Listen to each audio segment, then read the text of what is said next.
I was standing in my basement staring at 3 inches of water when I realized my HOA president had just committed what might be the stupidest act of vandalism I had ever witnessed. My name is Nathan Everett, and I had moved into the Riverside Meadows subdivision in Aurora, Colorado, about 8 months earlier. The neighborhood was one of those cookie-cutter developments where every third house looked identical. The lawns had to be exactly 2 inches tall, and the HOA ruled with an iron fist wrapped in a passive-aggressive smile. I had bought the place because it was close to my work as a software engineer, and the price was reasonable. What I did not account for was Brenda Hutchinson. Brenda was the kind of woman who probably dreamed about violation notices. She was 52, had that specific haircut that seemed mandatory for women in her position, the kind with the sharp angles and the blonde highlights that looked more aggressive than attractive. And she drove a white Lexus SUV that she parked diagonally across 2 spaces at the community center. She had been HOA president for 6 years, and in that time, she had fined 17 families into selling their homes and moving away. I knew this because my neighbor, an older guy named Tom, had told me within the first week of moving in. The trouble started in January when we had that brutal cold snap.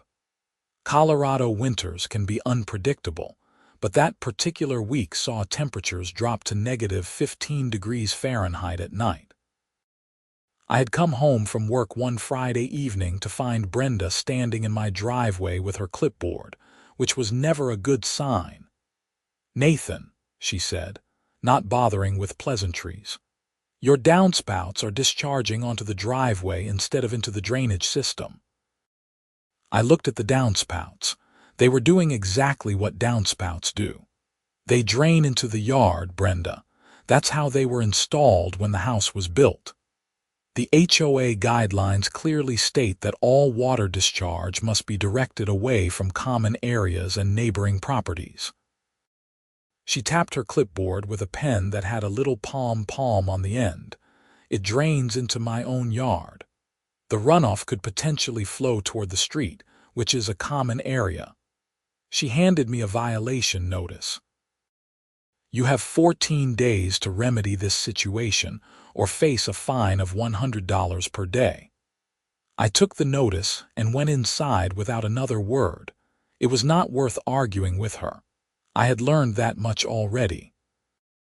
I called a handyman that weekend who confirmed that my downspouts were perfectly fine and properly directed, but he extended them anyway with some additional piping that directed the water even further into my yard, just to be safe. I took photos, emailed them to Brenda, and figured that was the end of it. It was not the end of it. 2 weeks later, I got another notice. This time, Brenda claimed my fence had a loose board. I checked the fence. There was nothing loose. I emailed her back with photos proving the fence was in perfect condition. She responded that the photos were insufficient and that she would need to conduct a personal inspection. I told her that was fine, but that she needed to give me 24 hours notice as per Colorado property law. She did not like that. The next violation was for having my trash cans visible from the street on a non-collection day. I had put them out the night before trash day, which was permitted. She claimed I had put them out 2 days early. I showed her the time-stamped video from my doorbell camera, proving I had put them out at 7 p.m. the night before the morning collection. She said the video could have been manipulated. That was when I started to understand that Brenda was not interested in actual violations. She was interested in control, and more specifically, she was interested in pushing out anyone who did not bow to her authority. The situation escalated in early March. We had gotten a massive snowstorm that dumped about 16 inches of snow overnight. I spent Saturday morning clearing my driveway and sidewalk, which was required by HOA rules within 24 hours of snowfall. I piled the snow on my lawn, which was the only logical place to put it. That afternoon, Brenda showed up again. "You cannot pile snow on your lawn," she said. I stared at her. "Where exactly am I supposed to put it?" "That is not my problem. The guidelines state that snow removal must not create unsightly piles visible from the street." "Brenda, everyone on this street has snow piled on their lawn. That's what happens when you shovel." "I have only observed your property today." She handed me another violation notice. I lost my temper, not in a yelling way, but in a tired, done with this way. "You know what, Brenda? I think you need a hobby that does not involve harassing your neighbors." Her face went red. "Excuse me." "You heard me. This is harassment. I am in compliance with every actual rule, and you know it. How dare you speak to me that way? I am the HOA president. And I am a homeowner who pays his dues and follows the rules. Back off." She left, but I could see the fury in her eyes. I had just made an enemy, and I knew it. What I did not know was how far she would go. The next week was quiet. Too quiet. I should have known something was coming. Then, on a Tuesday evening in mid-March, we had another cold snap. The temperature dropped rapidly after a day of melting snow, and everything froze solid overnight. I left for work Wednesday morning without noticing anything wrong. I got home around 6 p.m., and Tom was standing in his driveway waving me down. I pulled in and rolled down my window. "You might want to check your window wells," he said. He looked concerned. "Why, just go look." I parked and walked around to the side of my house where the basement windows were. My house, like many in the neighborhood, had below-grade windows for the basement with window wells, those metal or plastic enclosures that keep the dirt back and allow light into basement windows. What I saw made my blood pressure spike. Someone had packed ice into both of my window wells. Not just a little ice. They had filled them completely, all the way up to ground level, with what looked like deliberately broken and compacted chunks of ice. The ice was pressed directly against the window glass. I immediately went inside and down to the basement. Water was seeping in around the edges of both windows. Not a lot yet, but enough to form puddles on the concrete floor. The pressure from the ice had compromised the seals. I ran back upstairs and outside. Tom was still in his driveway. "Did you see who did this?" I called over. He walked over. "I saw Brenda here this afternoon around 2. She had a wheelbarrow. I did not think much of it at the time." "Are you serious?" I thought maybe she was doing some kind of yard work. But yeah, it was definitely her. I pulled out my phone and called Brenda immediately. She answered on the third ring. "Nathan," she said coolly, "did you put ice in my window wells?" "I did. Your window wells were full of standing water, which violates the HOA guidelines regarding property maintenance and mosquito prevention. I took it upon myself to address the issue." I could not believe what I was hearing. There was no standing water, and even if there was, you do not have the right to come onto my property and do anything without permission. As HOA president, I have the authority to address code violations that pose a health or safety risk to the community. By filling my window wells with ice, do you have any idea what that could do to my foundation? The HOA bylaws clearly state, "I do not care what you think the bylaws state. You just committed criminal trespass and property damage. I am calling the police." "You will do no such thing. This is an HOA matter." I hung up on her and immediately called the Aurora Police Department non-emergency line. An officer arrived about 45 minutes later. His name was Officer Martinez, and he looked tired, like he had already dealt with too much that day. I explained the situation and showed him the window wells. Tom came over and confirmed he had seen Brenda on my property with a wheelbarrow that afternoon. Officer Martinez took photos and got both our statements. So she admitted to you on the phone that she did this? He asked me. Yes. She claimed she had the authority as HOA president. He shook his head. That is not how that works. I will go talk to her. He left and returned about 20 minutes later. She confirmed she did it. She seems to think she was within her rights. I explained that she was not. I have filed a report for criminal trespass and criminal mischief. You will need to document all the damage and get repair estimates. You can press charges if you want to proceed. I absolutely want to proceed.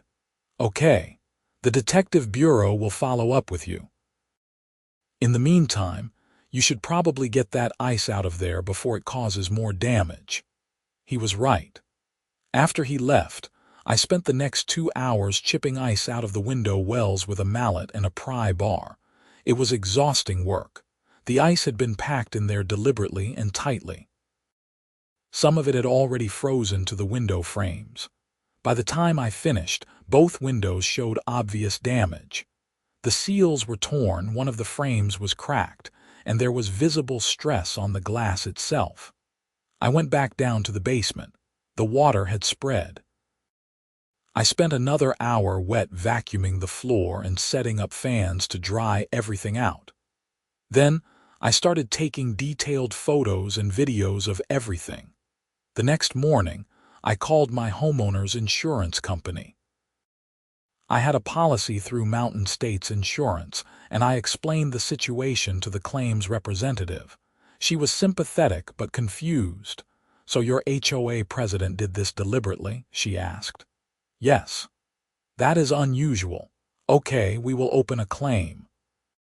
I am going to send an adjuster out tomorrow. In the meantime, get some estimates for the window repairs. I called 3 different window companies. 2 of them came out that afternoon. Both gave me estimates around $3,000 to replace both windows, repair the frames, and reseal everything. One of them also noted that there might be water damage to the interior walls that would not be apparent for a few days. That evening, I got an email from Brenda. It was sent to my personal email, which annoyed me because it meant she had gone through HOA records to get it. The email was formal and cold. Dear Nathan, this letter serves as formal notice that you have accrued fines totaling $1,200 for the following violations. Failure to maintain window wells free of standing water, $200 per day for 6 days, assessed retroactively. Payment is due within 30 days. Failure to pay will result in a lien on your property. Regards, Brenda Hutchinson, HOA President. I forwarded the email to Officer Martinez and to my insurance company. Then I did something I should have done weeks ago. I contacted an attorney. Her name was Patricia Morrison, and she specialized in HOA disputes and property law. I found her through an online search and called her office first thing Friday morning. She agreed to see me that afternoon. Patricia was probably in her early 40s, sharply dressed, and had the kind of demeanor that suggested she did not tolerate nonsense. I laid out everything for her, showed her all the documentation, the violation notices, the photos, the videos, the police report, everything. She listened carefully, occasionally making notes on a legal pad. This is clear-cut harassment, she said when I finished, and the property damage is criminal, but I want to address the HOA issue separately. You have a copy of your CC and Articus. My what? Covenants, conditions, and restrictions. It is the governing document for your HOA. I have it somewhere. I got a copy when I bought the house. Bring it to me. I want to review what authority the HOA actually has. But I can tell you right now, they do not have the authority to trespass on your property or to impose fines without proper notice and a hearing process. She has been sending me violation notices. Written notice is one thing, but did any of those notices inform you of your right to a hearing? I thought about it. No. then the fines are likely unenforceable. Colorado law requires HOAs to follow specific procedures before imposing fines. I will draft a response to the HOA. In the meantime, do not pay anything, and do not communicate with Brenda directly anymore. Everything goes through me now. I felt a weight lift off my shoulders. I should have hired an attorney the moment this started. Over the weekend, the insurance adjuster came out. His name was Kevin, and he was thorough. He spent over an hour examining the windows, the basement, and the exterior. He took probably 100 photos. He also reviewed the police report and my documentation. "This is pretty straightforward," he said. "You are covered for the damage. We will pay for the window replacement and any water damage. The total claim is probably going to come in around $4,000 once we factor in the basement repairs. What about going after Brenda for this? That is called subrogation. Once we pay your claim, we will absolutely pursue recovery from her homeowner's insurance. And if she does not have coverage or her policy does not cover intentional acts, we will go after her directly. Her policy might not cover this. Most homeowners' policies exclude coverage for intentional acts, but we will find out. Either way, you are covered. That is what matters." The following week, 2 things happened. First, the window company came out and replaced both basement windows. They also had to repair some water damage to the drywall and the window frames. The total cost came to just under $4,000, which Mountain States Insurance covered fully minus my $500 deductible. Second, Patricia sent a formal letter to the HOA board, with copies to all board members, not just Brenda. The letter was 8 pages long and methodically destroyed every violation notice Brenda had issued me. It cited specific Colorado statutes about HOA governance, notice requirements, and due process. It also demanded that all fines be rescinded immediately and that Brenda cease all contact with me. The letter concluded with a warning that if the harassment continued, we would file suit for damages and attorney fees. Brenda responded by calling an emergency HOA board meeting. The HOA board consisted of 5 people. Brenda as president, a vice president named Gary, a treasurer named Linda, and 2 at-large members, Susan and Mike. According to the bylaws, all meetings required 72 hours notice to homeowners, but Brenda only gave 24. I found out about the meeting from Tom, who was friends with Mike. Apparently, the purpose of the meeting was to vote to fine me an additional $5,000 for legal threats against the HOA. Patricia filed for a temporary restraining order that afternoon. We went before a judge Monday morning. The judge reviewed the evidence and issued an immediate TRO prohibiting the HOA from imposing any fines on me pending a full hearing. He also ordered the HOA to provide full documentation of their procedures for issuing violations and fines. Brenda was furious. I know this because she violated the TRO that same evening by leaving a handwritten note on my door that said, "You have made a huge mistake. This neighborhood does not want troublemakers like you." I took a photo of the note with my phone's timestamp visible and emailed it to Patricia. Patricia filed a motion for contempt. We were back in court 2 days later. The judge was not happy. "Miss Hutchinson, do you understand what a restraining order is?" Brenda, who had shown up without an attorney, said, "Your Honor, I was simply trying to communicate important community information." By leaving a threatening note on the petitioner's door less than 12 hours after I ordered you to cease contact, it was not threatening. The judge read the note aloud. "This sounds threatening to me. I am finding you in contempt. You are fined $1,000 and the TRO is extended and strengthened. You are prohibited from any contact, direct or indirect, with Mr. Everett. You are prohibited from coming within 100 feet of his property. Do you understand? This is outrageous. I am the HOA president. I do not care if you are the Queen of England. Follow my order or you will be arrested. Do you understand?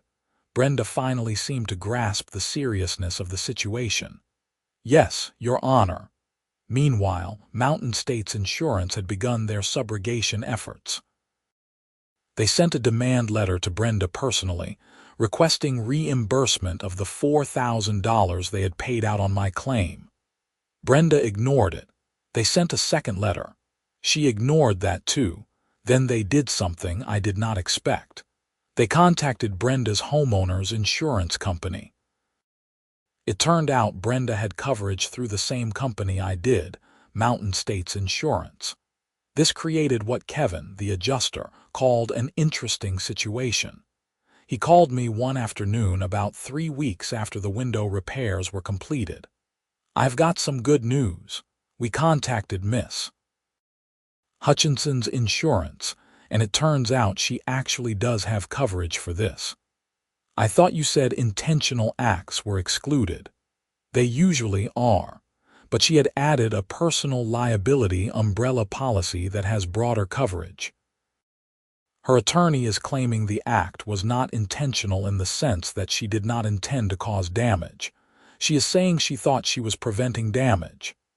That is ridiculous, maybe, but her insurance is taking the position that it is a covered claim. They are paying the full amount. So she is not paying anything out of pocket. Not for the property damage, no. But here is the thing. Her premiums are about to go way up, and she has now got a claim history that is going to follow her. Plus, if you decide to pursue additional damages, that is a separate issue. I talked to Patricia about it. She recommended that we proceed with a civil suit for harassment, emotional distress, and attorney fees. We filed the suit in Arapahoe County District Court in early May. The lawsuit got attention.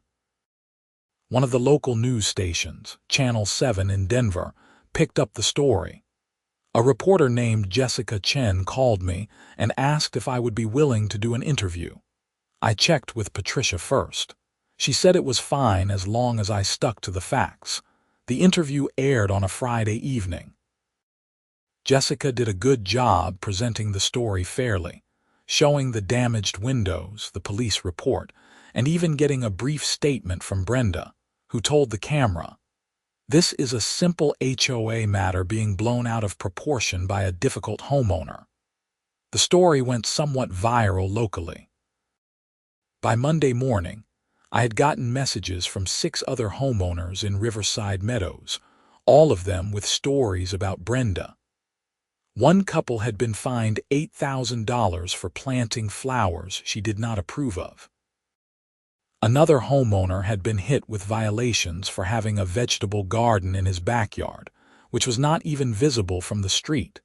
A single mother had been cited for having a play structure that was too colorful. Patricia suggested we organize. Within a week, we had a group of 12 homeowners who were willing to challenge Brenda and the HOA board.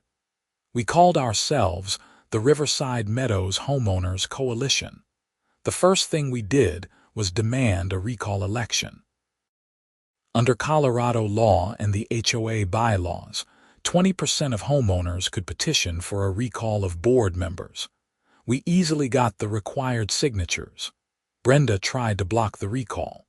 She claimed the petition was invalid because some signatures were not properly dated. Patricia filed a motion to compel. The judge ordered the HOA to proceed with the recall election within 30 days. The election was scheduled for mid-June. In the meantime, the criminal case against Brenda was moving forward. The district attorney's office had picked up the case. The prosecutor assigned to it, a woman named Amanda Rivera, called me in for a meeting. "We are charging Miss Hutchinson with criminal mischief and criminal trespass," she said. "Both are misdemeanors, but given the circumstances and her lack of remorse, we are not inclined to offer a favorable plea deal." "What does that mean?" It means we are probably going to trial unless she agrees to plead guilty and accept responsibility. The maximum sentence for these charges is 18 months in jail and a $5,000 fine, though realistically, she is looking at probation, community service, and restitution. I just want her to leave me alone. Part of any plea or sentence will include a no-contact order. She will not be allowed to have any interaction with you. The trial was set for August, but in mid-July, Brenda's attorney reached out to Amanda and offered a plea deal.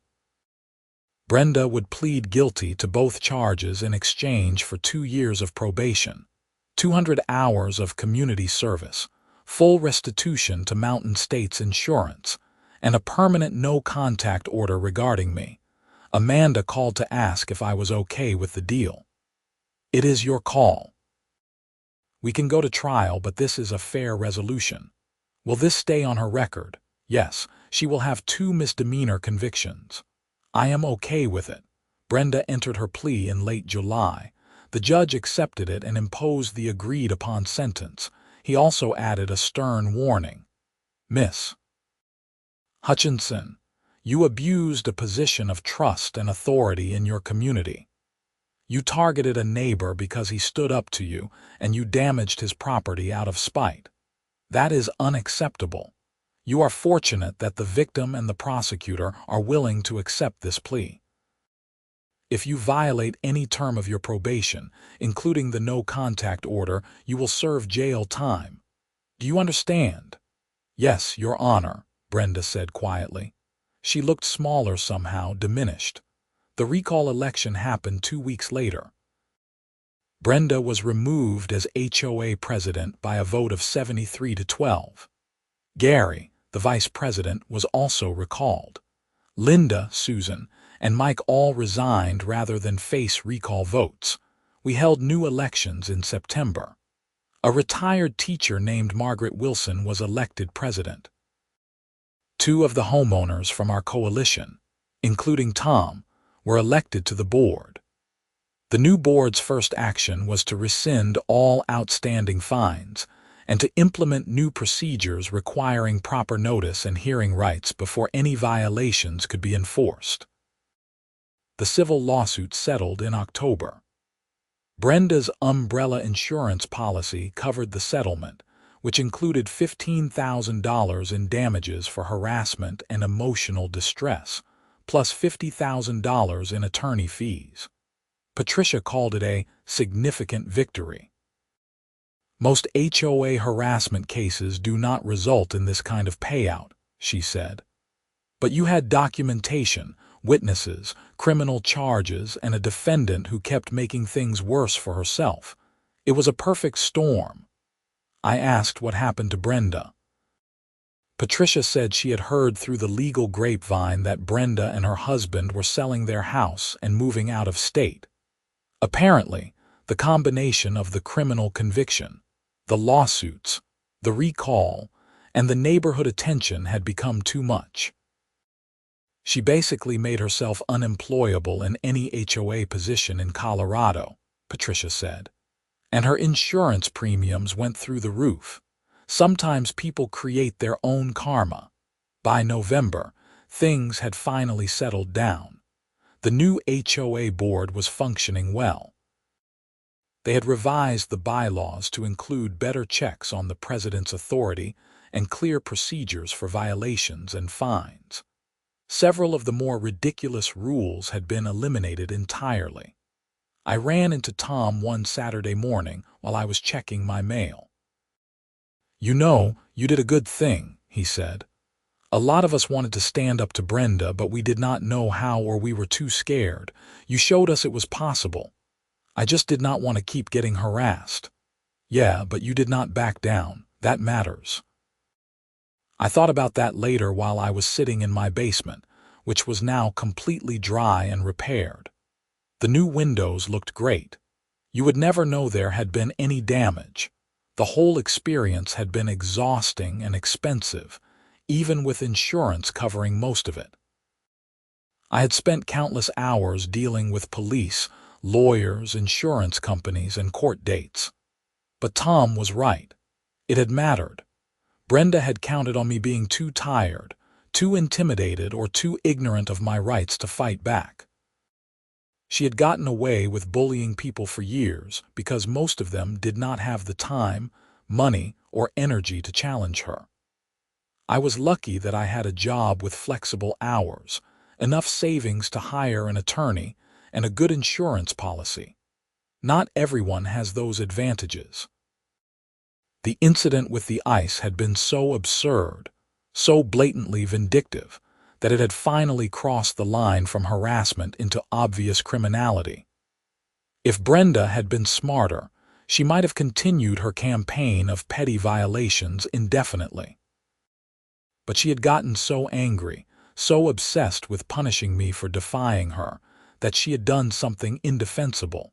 I thought about the insurance aspect of it too. Brenda's homeowner's policy had ultimately paid for the repairs, which was darkly ironic.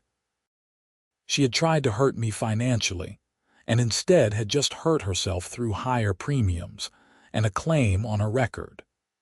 The umbrella policy had saved her from personal bankruptcy, but it had not saved her from the consequences of her actions. In December, I got a Christmas card from Margaret, the new HOA president.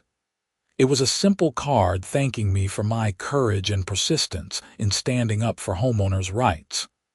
Inside, she had included a photo from the neighborhood holiday party, which I had skipped.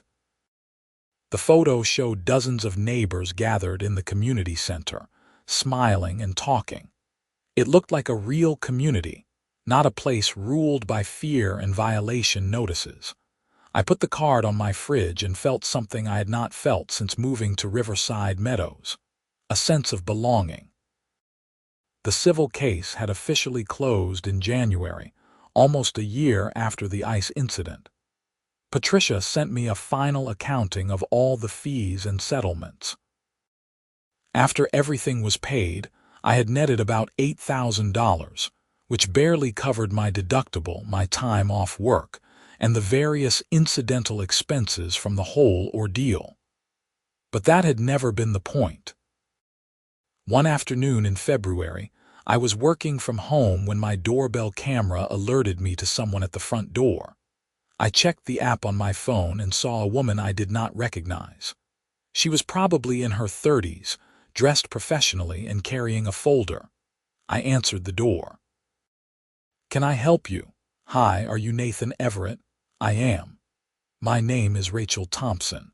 I am a reporter with the Denver Post. I am working on a story about HOA abuse in Colorado, and your case keeps coming up as a reference. I was hoping I could interview you." I hesitated. The local news story had been one thing, but a newspaper article felt more permanent.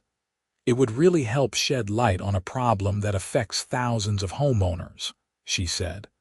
"And I think your story shows that it is possible to fight back successfully.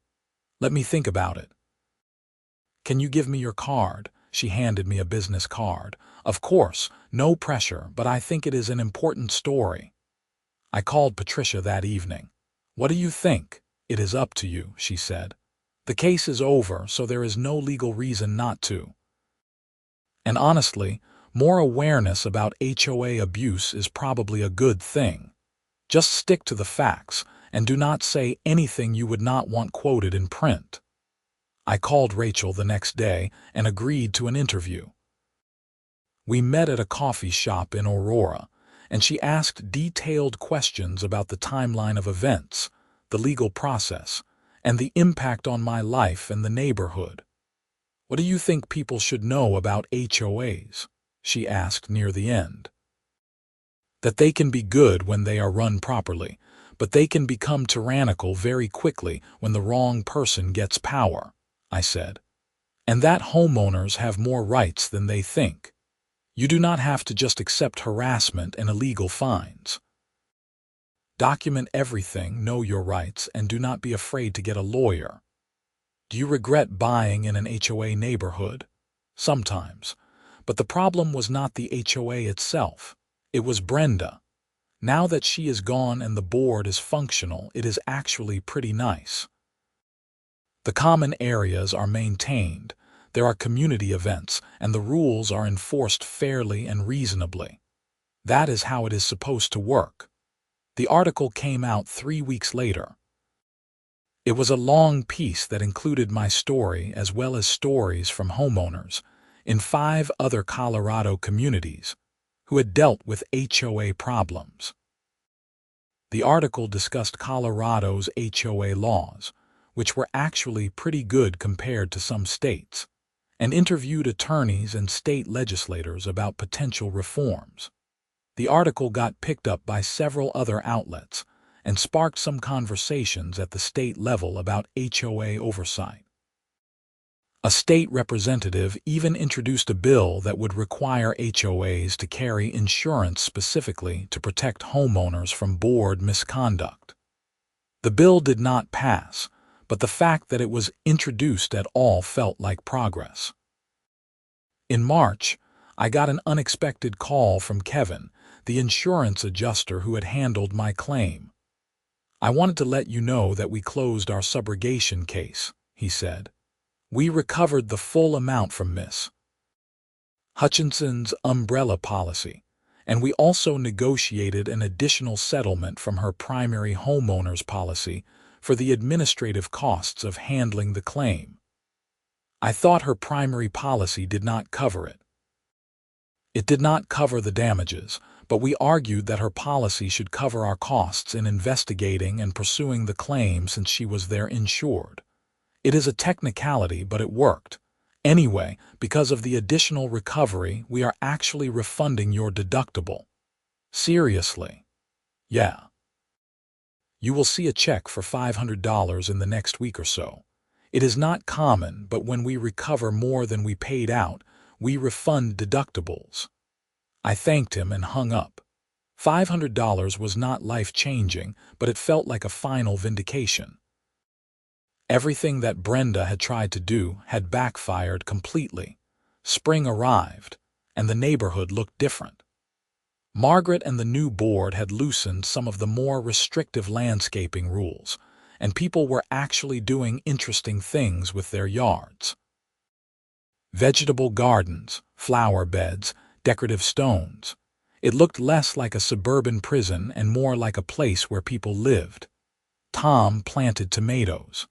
The single mother with the too colorful play structure painted her front door a cheerful yellow. Another neighbor installed a little free library box at the end of his driveway.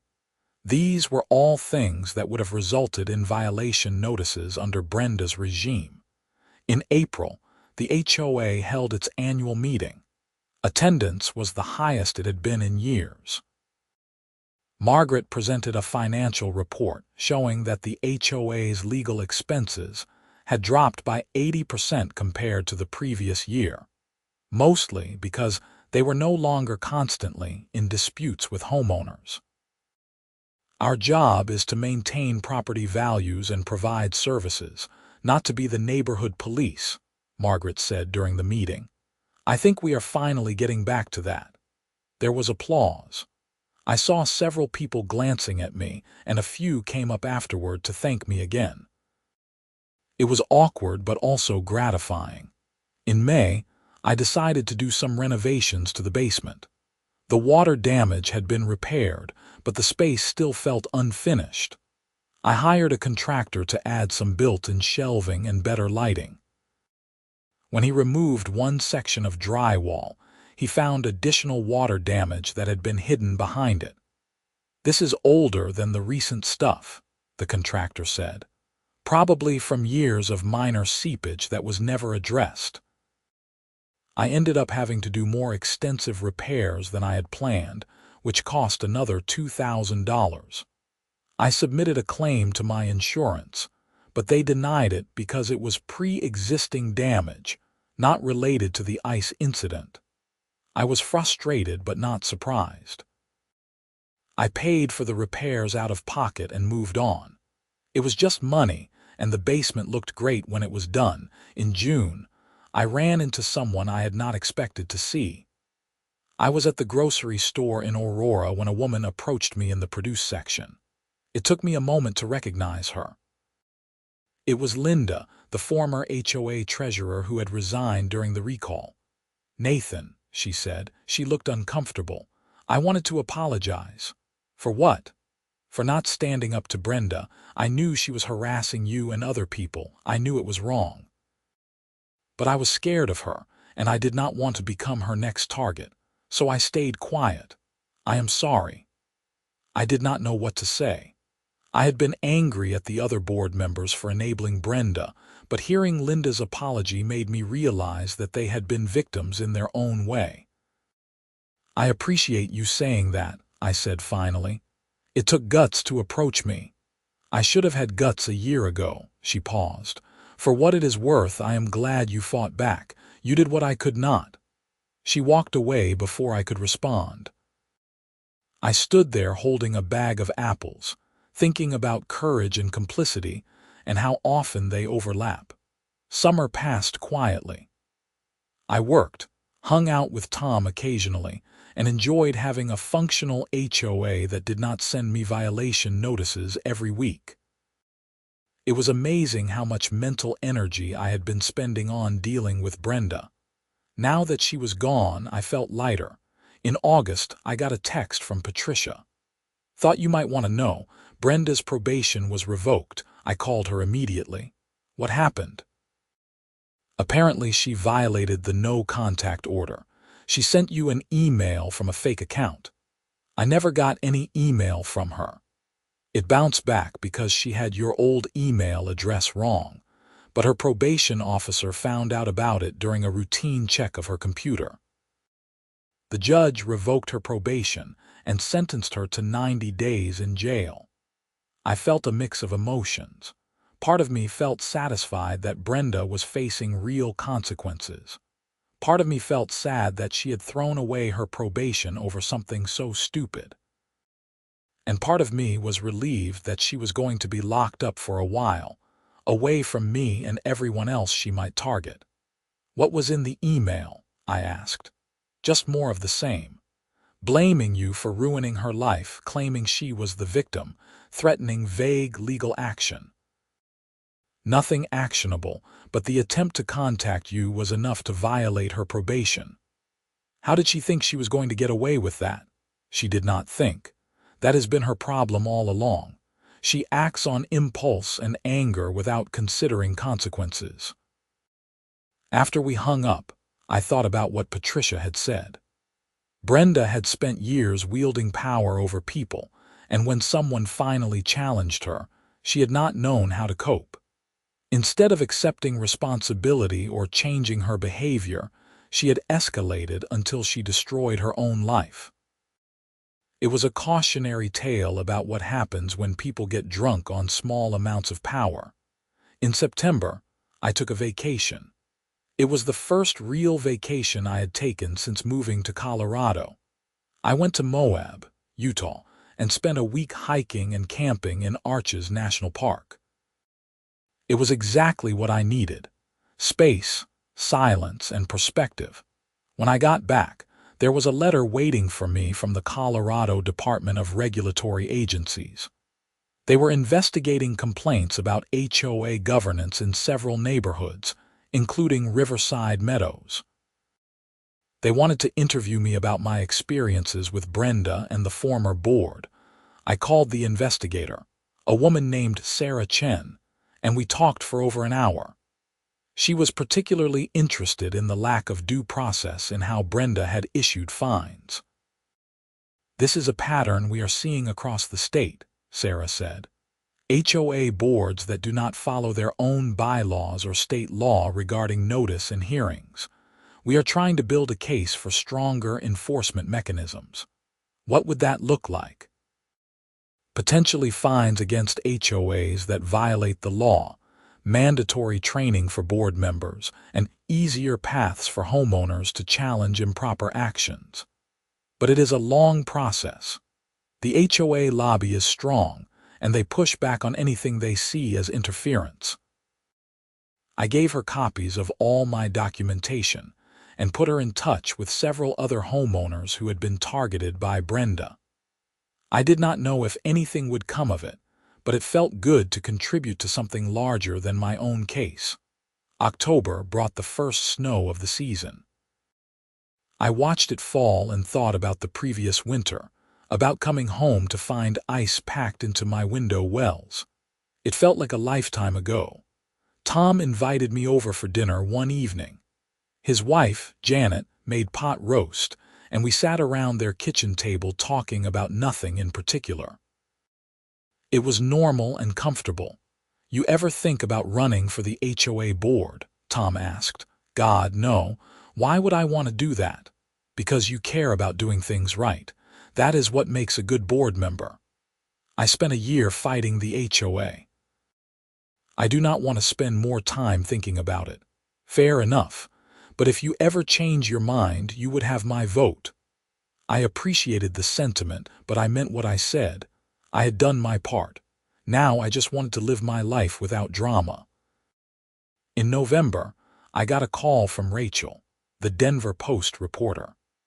"I wanted to let you know that the bill I mentioned in my article is being reintroduced next session with some modifications. One of the sponsors specifically cited your case as an example of why the law is needed." "That is good news. I am going to do a follow-up article. Can I quote you?" "Sure. What do you need?" "Just a statement about why you think HOA reform is important." I thought about it for a moment. "I think HOAs serve a purpose, but right now there is too much room for abuse. Board members need training, homeowners need clear rights, and there need to be consequences when boards overstep." My case got resolved because I had resources and documentation. A lot of people do not have that. They just suffer in silence or give up and move. That is not right. The article came out in early December. It was shorter than the first one but focused specifically on the proposed legislation. My quote was included, along with quotes from several state legislators and housing advocates. The article generated some discussion on social media and local news sites.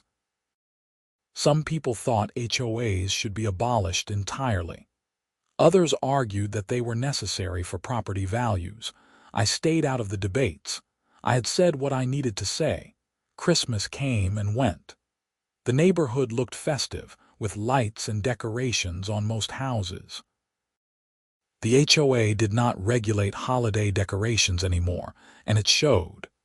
Some houses went all out with elaborate displays, while others kept it simple. It felt organic and real, like an actual community. On New Year's Eve, I sat in my living room with a beer and reflected on the past year. It had been one of the most stressful periods of my life, but it had also taught me a lot. I had learned that standing up for yourself is exhausting but worth it. I had learned that documentation is everything. I had learned that most insurance policies are better than you think, and that subrogation is a real thing. I had learned that judges do not like HOA tyrants any more than homeowners do. Most importantly, I had learned that one person can make a difference. Not in a grandiose way, but in a real, tangible way that affects their immediate community. My phone buzzed with a text from Tom. "Happy New Year, neighbor. Thanks for making this a better place to live." I smiled and texted back. "Right back at you." At midnight, I heard fireworks from somewhere in the neighborhood. I walked out onto my front porch and watched the sky light up with colors. The air was cold and crisp, and everything felt clean and new. I thought about Brenda briefly, wondering where she was and if she had learned anything from what had happened. I hoped she had, but I suspected she probably still saw herself as the victim in all of this. Some people never learn, but that was not my problem anymore. I went back inside, locked the door, and went to bed. Tomorrow was a new year, and I had no HOA drama hanging over my head. That felt like the best gift I could ask for. The proposed legislation passed in March. It was not perfect. and it had been watered down from the original version, but it did require HOAs to provide written notice of violations with specific references to governing documents, a minimum of 14 days to cure violations before fines could be imposed, and a right to a hearing before the full board before any fine exceeded $500.